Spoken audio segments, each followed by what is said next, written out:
parce qu'il n'y a pas de texte. Voilà, parce qu'on peut avoir un H3 mais sans texte. Voilà. Donc s'il n'y a pas de texte, il n'y a pas de titre, donc on met titre indisponible. Voilà. Ensuite pour lien, pareil, on vient rechercher le lien. Get attribut, ben, c'est href pour le lien. Voilà. Donc on prend le href.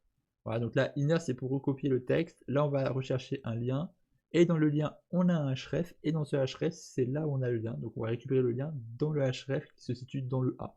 Et c'est dans H3, ben, c'est directement à la racine de H3 qu'on a le texte. Pour faire simple. Et là, ben, on va faire pareil. On va récupérer le résultat comme ceci. Coin, comme ceci. Et on vient regarder. Alors par contre, juste. Ok, pourquoi pas. Donc on va regarder si le lien est disponible. Et s'il n'est pas disponible, ben, ça mettra indisponible. On va faire pareil pour réponse, qui est dans une span. Voilà, donc c'est dans une span et pas dans un paragraphe pour Google. Et on va faire exactement la même chose. Et la description, disponible ou indisponible. Et là on affiche le résultat. Donc résultat i plus 1. Voilà.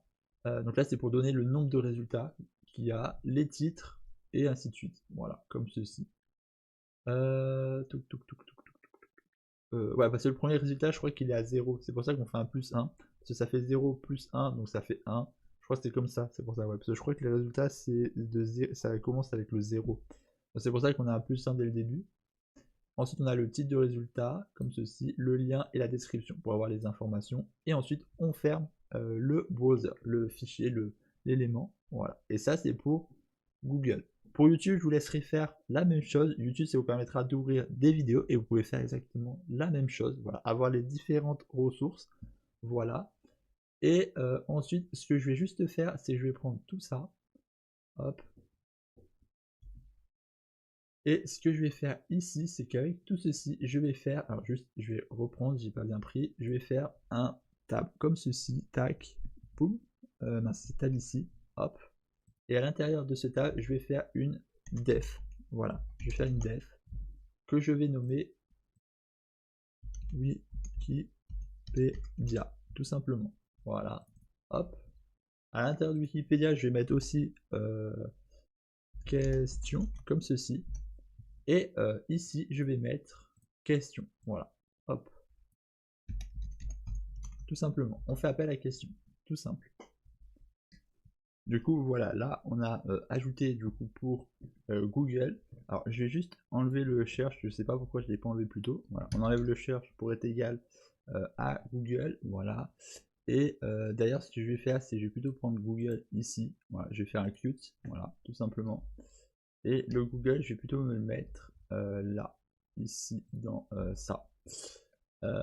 Comme ceci, hop là, on se le met là. Je vais prendre pareil pour Wikipédia. Hop, Wikipédia, tac. On va faire ça. Je vais taper exactement la même. Voilà, tac, comme ceci. Après, je vous laisserai voir pour les questions, des choses comme ça. Voilà, je vais mettre la même. Et après, on aura juste à faire un if en voyant si on a je ne sais quoi. Alors, il faudra voir ce qu'on pourra mettre pour le if, mais ce sera sûrement le petit mode qu'on transférera. On verra tout à l'heure. Là, pour l'instant, on lancera juste à la rigueur Wikipédia par défaut. Donc, je vais juste baisser Google. Voilà. Comme ça, tac. On va se plier les deux. Et juste ici, on va se faire un cherche choix. Voilà.